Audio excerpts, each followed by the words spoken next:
Obama defends Iran policy in interview with Israeli media. Netanyahu slams British student union's boycott of Israel. Iran's Rouhani vows to back Syria until the end of the road. And Jewish World War I veteran receives posthumous Medal of Honor.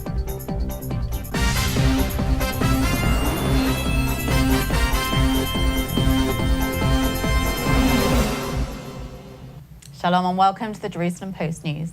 Here are the top stories for June 3rd.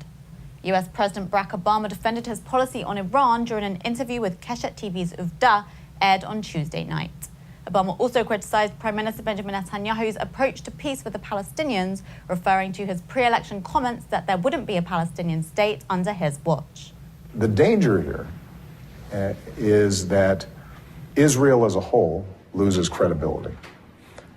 Already, the international community does not believe that Israel is serious about a two-state solution.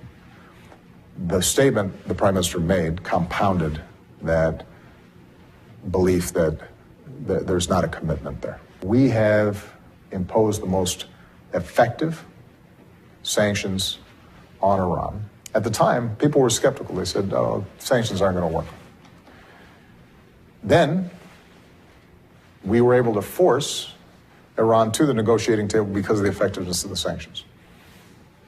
And I said that in exchange for some modest relief in sanctions,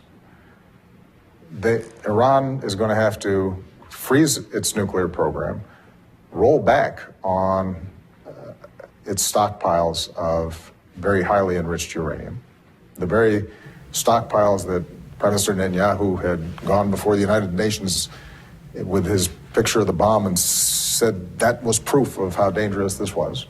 All that stockpile is gone. In a meeting with Canadian Foreign Minister Rob Nicholson today, Netanyahu responded to the British National Union of Students' vote to boycott Israel. The motion passed on Tuesday by a vote of 19 to 14, with one abstention, to boycott Israel and affiliate with the boycott, divestment and sanctions movement. Israel has an exemplary democracy. We have academic freedom, press freedom, human rights. ISIS tramples human rights to the dust. It burns people alive in cages, and the national student groups in Britain refuse to boycott ISIS and have boycotted Israel. It tells you everything you want to know about the BDS movement.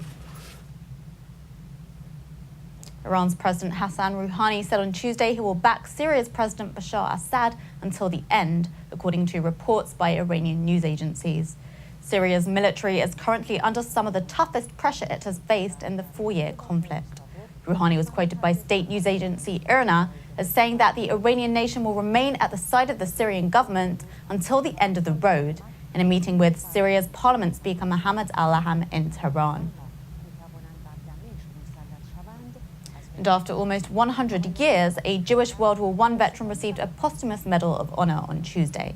Obama awarded Medals of Honor, the highest U.S. award for bravery, to 2 soldiers for gallantry during World War I. The soldiers were Sergeant William Shemin of Bayonne, New Jersey, and Private Henry Johnson of Albany, New York, who 97 years ago saved comrades on French battlefields. Shemin, a Jewish soldier, repeatedly exposed himself to heavy fire to rescue wounded soldiers in August 1918. And that's it for today. We'll be back tomorrow with more news from Israel. Until then, shalom from the Jerusalem Post studio.